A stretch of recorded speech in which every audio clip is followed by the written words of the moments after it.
In ancient Rome, food could tell you exactly who you were. It could make you powerful, or it could slowly kill you. Close your eyes for a moment. Imagine a city of 1 million people. Before refrigerators, before supermarkets, before safety.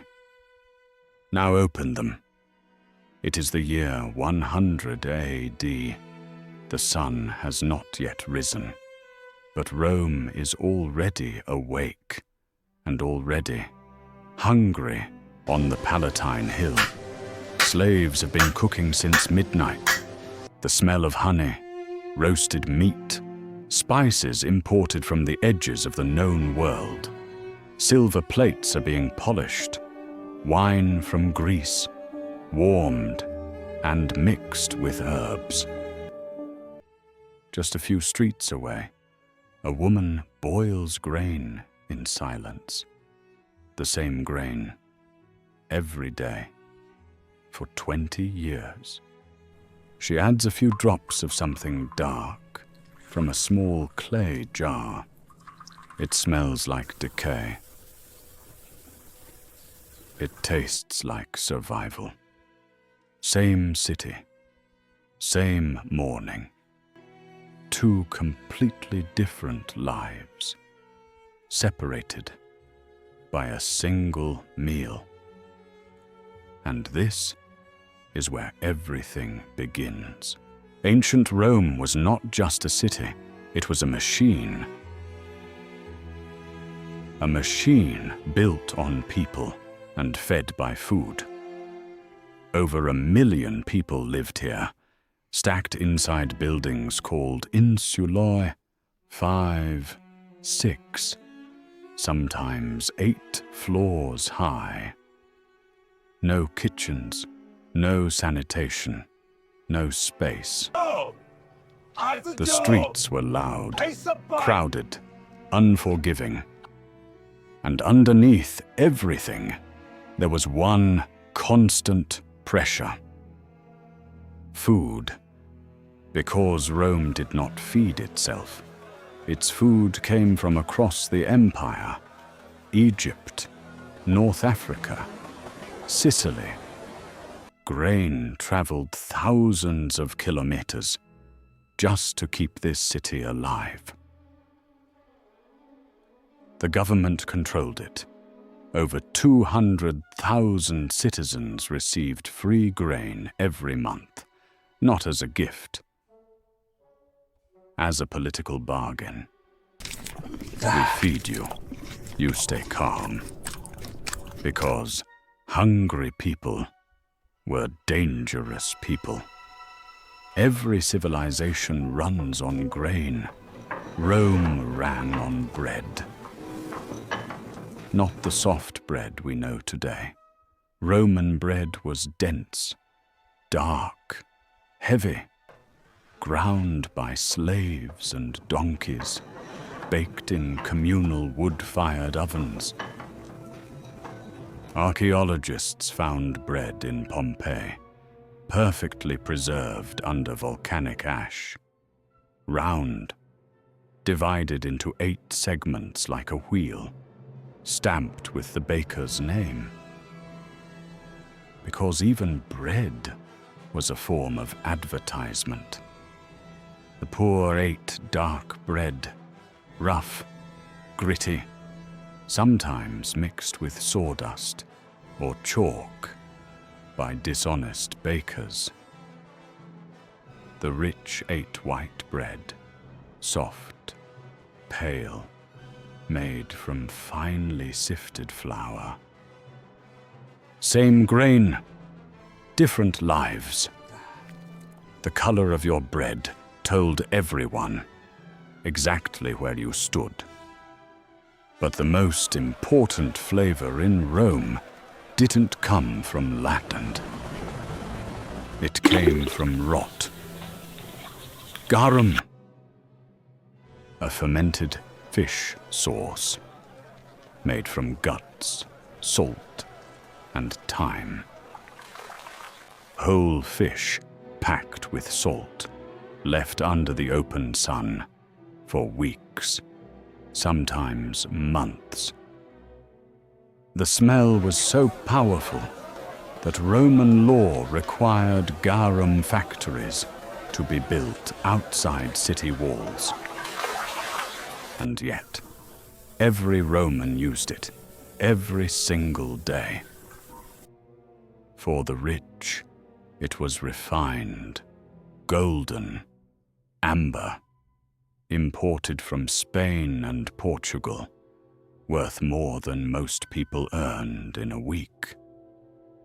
For the poor, it was alec, the thick, dark, almost unbearable paste left at the bottom of the vat, mixed into porridge, smeared on bread. Same fermentation process. Two completely different realities. Olive oil was not just food. It was civilization. Fuel for lamps, medicine for wounds, soap for bathing. The average Roman consumed between 20 and 40 liters of olive oil per year, more than modern Italians. And outside Rome, there is a hill 35 meters tall. It is made entirely of broken olive oil amphorae, over 50 million ceramic vessels, discarded over centuries. A mountain of food history hiding in plain sight. Romans did not drink wine the way we do. They transformed it, mixed with water, spiced with pepper, honey, sometimes seawater. Drinking wine undiluted was considered barbaric. The elite drank aged Falernian wine, a legendary vintage that could age for over a century. The poor drank posca, vinegary wine mixed with water and herbs, barely alcoholic, barely palatable. But in a world without safe drinking water, a mild fermented drink was genuinely the safer option. Even pleasure was unequal. In the homes of Rome's wealthy, the kitchen was a place of extraordinary complexity, and it was run entirely by slaves. A wealthy household might have dozens of kitchen slaves, each one specialized. One slave only made sauces, another only handled pastry, a third managed the fire with the precision of a modern chef. The smell inside these kitchens was extraordinary.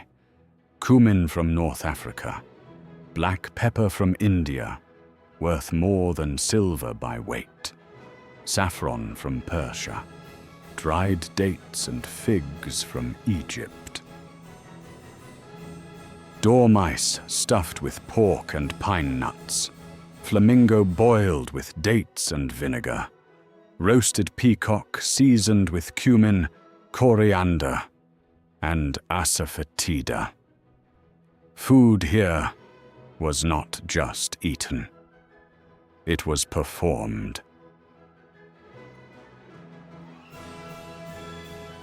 But for most Romans, there was no kitchen. The insula had no cooking facilities. Fires were banned inside them after catastrophic blazes destroyed entire neighborhoods. The poor cooked in the street over small portable clay braziers, or they didn't cook at all. This is why the thermopolium existed. The world's first fast food restaurant.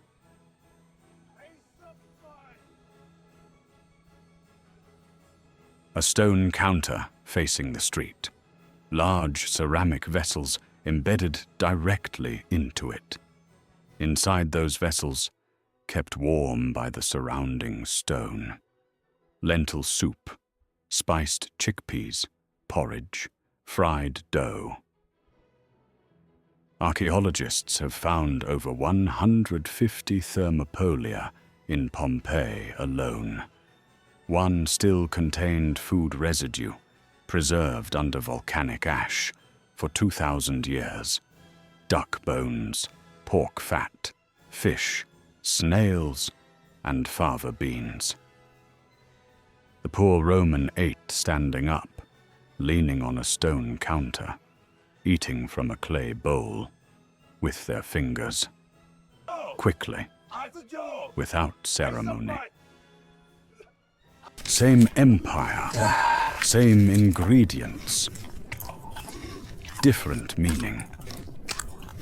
In a world without refrigeration, preservation was not a technique. It was survival. Salt was the foundation, so valuable that Roman soldiers were sometimes paid in salt. The origin of the word, salary. Salt was packed around fish, layered with pork legs, rubbed into cheese. It drew out moisture, created an inhospitable environment for bacteria, and completely transformed the flavor, concentrating it, deepening it, giving it that particular intensity we still recognize today in prosciutto, in pecorino, in salted cod. And fermentation was perhaps the most sophisticated tool of all. What the Romans discovered through centuries of trial and error was that controlled fermentation could transform a perishable ingredient into something that lasted years. They were, without knowing the word, masters of microbiology. A Roman legion of 5,000 men required over 7,000 kilograms of food per day on campaign. The solution: hard biscuits that lasted months, salted pork fat, hard cheese, dried figs, and always posca, because fermented wine water traveled better than water alone. The Roman Empire was built, in no small part, on the science of making food last. For Rome's elite, eating was not simply eating. It was performance. It was politics. It was status, rendered in edible form. You did not sit at a Roman banquet. You lay on your left side, propped on cushions, eating with your right hand. The order in which you reclined told the entire room who you were. Dormice fattened on nuts and acorns, flamingo tongues, boiled ostrich in white pepper sauce. Conspicuous consumption as social currency. The poor Roman had no triclinium, no silver platters, no 4-hour banquet. They had the street. Most Romans ate twice, perhaps 3 times a day. A light breakfast before dawn, a quick midday meal, and in the evening, a simple porridge. Made from spelt or barley, seasoned with cheap garum, a few olives, perhaps a small piece of salted fish. They ate quickly, without ceremony, without conversation. Food was fuel, not ritual. And yet, both the senator reclining on silk cushions and the laborer crouching on a stone step were eating the same empire.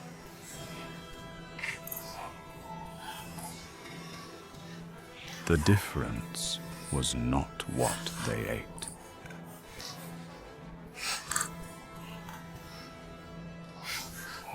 'Twas what that food meant.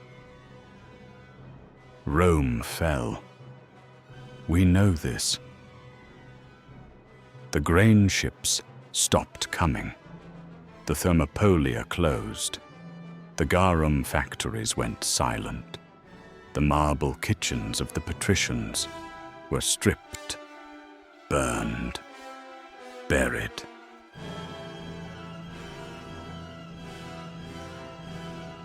But the food remained.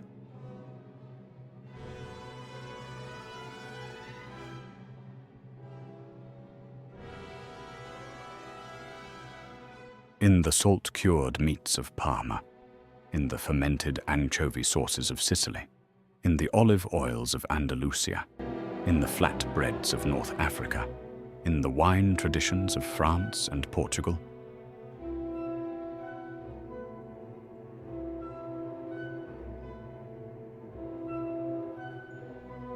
Every time you open a bottle of fish sauce, every time you eat cured ham, every time you taste something aged in salt and thyme,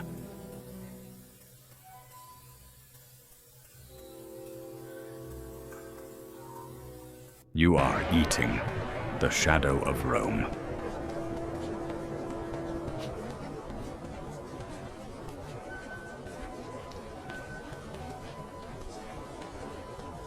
Food is never just food.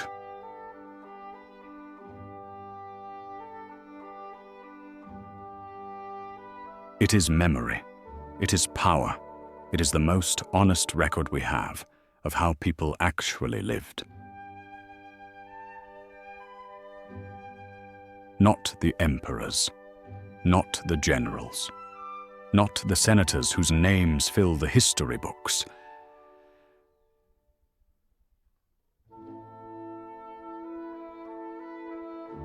But the woman in the apartment on the 3rd floor, the slave grinding grain before sunrise, the vendor shouting at a thermopolium counter at noon.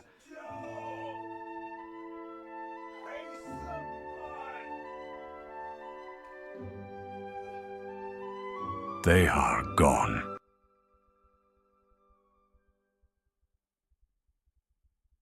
But we know what they ate.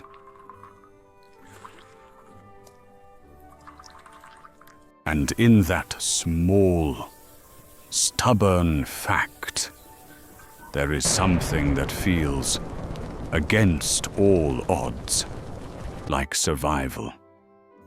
If this story found you, it was meant to. History is full of meals that were never recorded, people who ate in silence and disappeared without a name. This channel exists to find them. If this story deserved to be heard, leave a like. It tells us that the forgotten ones still matter. If you want to keep eating through time with us, subscribe. Leave a comment telling us which civilization you want to explore next. and share this with someone who still believes that history is only about kings and wars. It never was.